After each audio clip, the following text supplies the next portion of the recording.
1992లో. కానీ ఎలాంటి నాకు టెక్నికల్గా సపోర్ట్ లేదు, కాకపోతే చేయాలని ఒక పట్టుదల బాగుంది. మా అమ్మ చేసే పనిని నేను ఎప్పుడు అన్వేషిస్తున్నా, చూస్తుండేదాన్ని అన్నమాట. ఈయన ఎట్లా చేస్తున్నాను దాన్ని గ్రహించుకొని ఆ చేసే పని నేను కొంచెం నేర్చుకొని దాంట్లో ఒక 5 భాగాలుగా విభజించుకొని ప్రయత్నం మొదలుపెట్టాను. ఒక్కొక్క భాగానికి ఒక్కొక్క సంవత్సర కాలం పట్టింది. మొత్తం మిషన్ చేయడానికి దాదాపుగా 7 సంవత్సరాలు పట్టింది. 92 ప్రయత్నం మొదలుపెడితే 99లో పూర్తయింది. మా అమ్మ ఆశ చేసినట్టుగానే మా అమ్మ ఏదైతే చేతితో ఇట్లా చుడుతున్నారో ఆ ప్రకారంగానే ఆ మిషన్ చుట్టడం మొదలుపెట్టింది. చేతితో చేసినప్పుడు ఒక చీర చుట్టడానికి 5 గంటల సమయం పట్టేది. కానీ ఆ యంత్రం ద్వారా ఒక చీర చుట్టడానికి 1 గంటన్నర సేపట్లోనే దారం పూర్తయిపోయేది. అలా ఆ మిషన్ వచ్చిన తర్వాత నా తోటి చేనేత మిత్రులందరూ నా దగ్గరికి వచ్చి నన్ను అడిగేవారు అన్నమాట. అంటే నన్ను అందరూ కూర్చోబెట్టి అడిగారు, మల్లేశం బిడ్డ, నువ్వు ఒక యంత్రాన్ని కనిపెట్టడానికి చాలా కష్టపడి ఉంటావు, అన్ని అవమానాలు నష్టాలను భరించుంటావు, కాకపోతే మొత్తానికి ఒక యంత్రాన్ని సాధించగలిగావు. అలాంటి యంత్రాన్ని మాకు కూడా చేసిస్తే మా అందరికి కూడా ఈ కష్టం తప్పుతుంది. నువ్వు వాడుకుంటే నీ అమ్మ ఒకదే వాడుకుంటుంది, నీ కుటుంబానికే సరిపోతుంది. నువ్వు అందరికి ఇవ్వగలిగితే తోటి సమాజం అంతా, నేత సమాజం అందరికీ ఉపయోగపడుతుంది. మా అందరి కోసం ఆలోచించు బిడ్డ అని చెప్పి వాళ్ళు నన్ను అడగడం జరిగింది. దానికి నాకు నిజమే అనిపించింది అన్నమాట. ఒక పద్ధతి అయితే వచ్చింది. ఈ పద్ధతి ప్రకారంగా ఎన్నైనా చేసే అవకాశం ఉంది. అందరికి చేసేయడం వల్ల అందరి కష్టాలు కూడా తప్పుతాయని చెప్పి ఆలోచించుకొని సరే అని చెప్పి నేను ఒప్పుకున్నాను వాళ్ళందరి ప్రకారం. దానికి అప్పట్లో వాళ్ళే ధర నిర్ణయించారన్నమాట. ఈ వస్తువుకి ఇంత ధర అవుతుంది, నువ్వు ఇంత తీసుకో బిడ్డ, ఈ మిషన్ రేటు 12,500 రూపాయలకు మా అందరికి ఇవ్వని చెప్పి 2000 సంవత్సరంలో అందరు కూర్చొని ఆ ధర నిర్ణయం చేసి ఆ ధర కాడికి నాకు చేసేవాళ్ళని చెప్పి అందరూ అడుగుతూ ఉంటే అలా ఒక్కొక్కరికి చేసేసుకుంటూ వెళ్ళాను.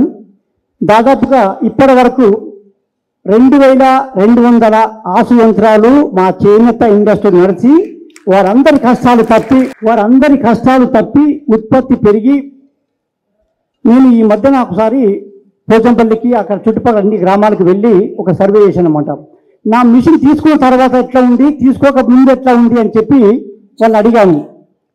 వాళ్ళు ఒక ఆన్సర్ చెప్పారన్నమాట. చాలామంది చెప్పారు, అన్న నేను యంత్రం లేని టైంలో ఒక 10 మగ్గాలు నడిపేయాలంటే చాలా కష్టమయ్యేది. చాలామంది ఆడవాళ్ళ సహాయం తీసుకొని ఆ దారం చుట్టిపించి 10 మగ్గాలు నడిపించేది చాలా కష్టం ఉండేది. అలాంటిది ఈరోజు ఒక 100 మగ్గాలు అవలీగా నడుపుకోగలుగుతున్నాను, అది నీ ఆసు యంత్రం ద్వారా. అది ఒక్కటే కాదు, ఇంకొక గొప్ప విషయం చెప్పారన్నమాట. నేను ఆసు యంత్రం చేసిన దానికంటే ఆ మాట విన్నాక నాకు చాలా తృప్తినిచ్చింది.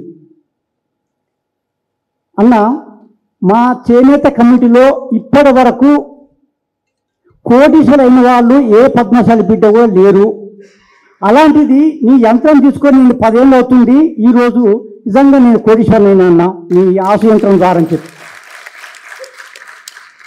అప్పుడు నిజంగా నాకు చాలా సంతోషం అనిపించింది. నేను వాడుకుంటే నా కుటుంబం ఒక్కడే వాడుకునేది, మా కుటుంబం ఒక్కడే నేను అభివృద్ధి అవుతున్నామో.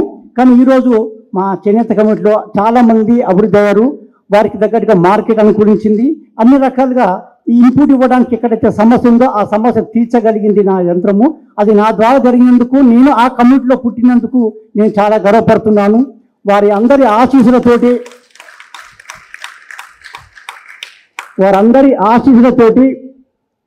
2017వ సంవత్సరంలో ఫస్ట్ 2016లో మోడీ గారి చేతుల మీదుగా అమేజింగ్ ఇండియన్ అవార్డుని అందుకోవడం జరిగింది.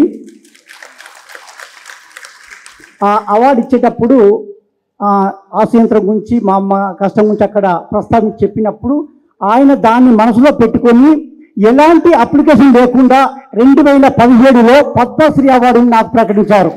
నిజంగా ఈ సందర్భంగా నేను భారత ప్రభుత్వానికి, మోడీ గారికి ధన్యవాదాలు తెలియజేస్తున్నాను. పద్మశ్రీ అవార్డు అంటే మన సామాన్యులకు అందుబాటులో ఉండే ఆ గౌరవం కాదది.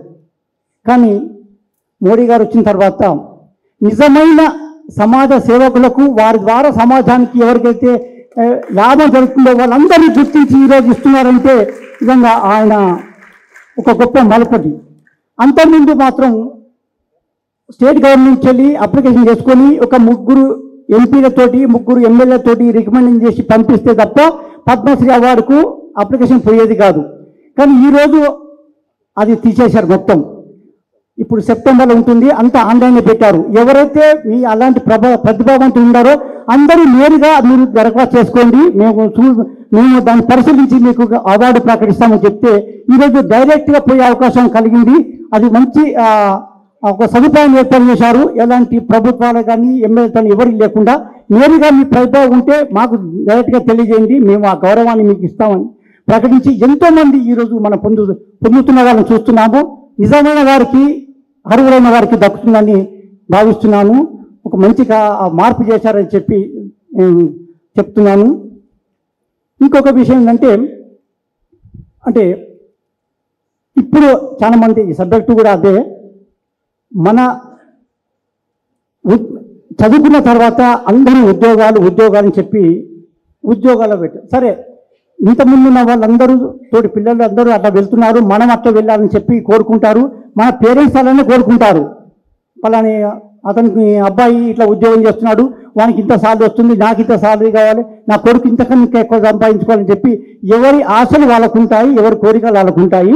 ఆ కోరిక ప్రకారం చదవడము, ఉద్యోగం కోసం వేయటం.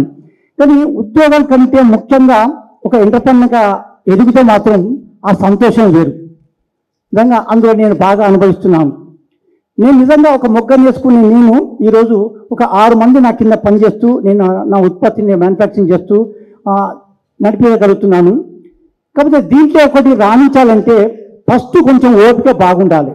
ఒక వ్యాపారస్తుడిగా, ఒక బిజినెస్ మ్యాన్గా మనం ఎదగాలన్నప్పుడు అది సెట్ అయ్యేంత వరకు మనం కొంచెంగా బాగా కష్టపడాలి. అంతే కదా, ఒక చెట్టు పెడితే ఆ చెట్టు ఫలాన్ని ఇచ్చేంత వరకు మనం నీళ్లు పోసి దాన్ని కాపాడాలి. ఎట్లనో ఈ వ్యాపార రంగంలో ఇండిపెండెంట్గా ఎదగాలంటే కూడా అలాంటి కొద్దిగా శ్రమ తీసుకొని కనుక మనం చేయగలిగితే ఒక 10 ఏళ్ళు కష్టపడితే మన జీవితాంతం అది చూసుకుంటుంది. ఎదగడానికి 10 మందికి ఉపాధి ఇవ్వడానికి మనం ఒక దగ్గర చేసేదానికంటే మనం 10 మందికి ఉపాధి కలిగిస్తే అందులో ఉన్న కిక్కే వేరుంటుంది, ఆ ఆనందం వేరు.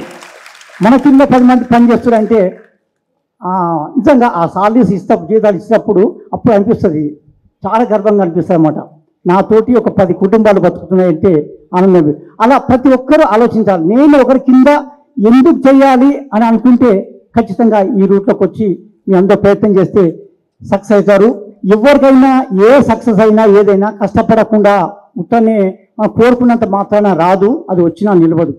ఇప్పుడు మనం ఒక ఉద్యోగం సంపాదించాలంటే బాగా కష్టపడి 5 ర్యాంకులు తెచ్చుకొని ఒక ఉద్యోగం సంపాదిస్తాం. అదే ప్రకారంగా కూడా మనము మన వ్యాపారంలో దాంట్లో కూడా పోటీ పడి కొద్దిగా ఒక 5-6 ఏళ్ళు కన్నా కష్టపడితే నిజంగా నిలబడుకొని ఒక ఎంటర్‌ప్రెన్యూర్‌గా మనం రాణించగలగచ్చు. ఇప్పుడు దాకా చాలామంది అలా వచ్చిన వాళ్ళు ఉన్నారు, వాళ్ళు ఆనందపడుతున్నారు. మీరు కూడా ఉద్యోగాలని కాకుండా ఇలాంటి ఆలోచన చేస్తే బాగుంటుందని నా కోరిక. నేను కూడా నాకు 2 అమ్మాయిలు, ఆ అమ్మాయిలకు కూడా ఒక ఉద్యోగం అనే ఒక కాన్సెప్ట్ లేకుండా మీరు 10 మందికి ఉపాధి కల్పించాలి, 10 మందికి మీరు ఉండాలని చెప్పేసి వాళ్ళిద్దరిని కూడా, ఒక అమ్మాయిని టెక్స్టైల్ ఇంజనీరింగ్ చేయించాను, ఇంకో అమ్మాయిని ఫ్యాషన్ డిజైనింగ్ చేయించాను. ఈ 2 రంగాలు ఉద్యోగాలు కల్పించేటి, ఉద్యోగం చేయడానికి కాకుండా ఉద్యోగం కల్పించేటి. కాకపోతే వాళ్ళ ప్రయత్నం చేస్తున్నారు. ఇప్పుడు కాకపోతే ఎప్పుడైనా అవకాశం వస్తుంది, వాళ్ళ 10 మందికి ఉపాధి కలిగిస్తారని ఆశిస్తూ మీ అందరి ఆశీర్వాదంతో వాళ్ళకు కూడా నాలాగా నిలవాలని కోరుకుంటూ మీరు కూడా అందరూ కూడా కష్టపడి ప్రయత్నం చేసి మీరు కూడా 10 మందికి ఉపాధి కల్పించే విధంగా తయారవుతారని చెప్పేసి ఆశిస్తూ, ఇంకొకటి పేరెంట్స్ కూడా తోటి వారి ఉద్యోగం చేస్తారని చెప్పి వాళ్ళని కాకుండా వీళ్ళని ఈ రకం కూడా మీరు ప్రోత్సహిస్తే ఖచ్చితంగా మన పిల్లలు కూడా ఆ రకంగా వెళ్తారు. మనం ఏదైతే కోరుకుంటామో వాళ్ళు ఆ రకంగా పోవడానికి ప్రయత్నిస్తారు. మా పేరెంట్స్గా మనం దాన్ని అంటే ఎంటర్‌ప్రెన్యూర్‌గా వ్యాపారస్తులుగా ఎదగాలని చెప్పి వాళ్ళని మనం ఈ రూట్లో పంపితే వాళ్ళు కూడా అదే రూట్ కోసం వాళ్ళు ఆలోచన చేస్తారు, వాళ్ళు ఆ రూట్లో రాణించడానికి ప్రయత్నిస్తారు. పేరెంట్స్ కూడా మనం కూడా ఆ రకంగా ఆలోచించాలని కోరుకుంటూ ఈ అవకాశం ఇచ్చిన ఈ కార్యక్రమ నిర్వాహకులకు అందరికీ నమస్కారాలు తెలియజేస్తూ ముగిస్తున్నాను.